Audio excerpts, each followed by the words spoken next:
Tito, what happened po after the last Bitcoin halving? Last Bitcoin halving, earlier po no, than the previous halvings ang nangyari. Kasi normally, yung halving natin, past halvings natin, May po nang nagaganap.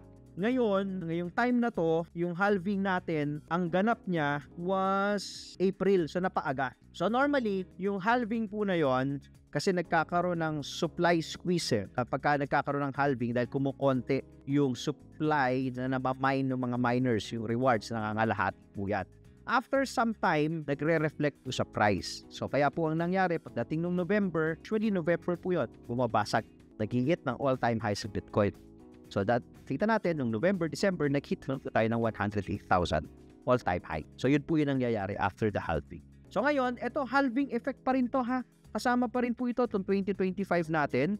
Kasama pa rin po ito ng halving effect. Nandun pa rin po tayo. Follow for more Tito Moves.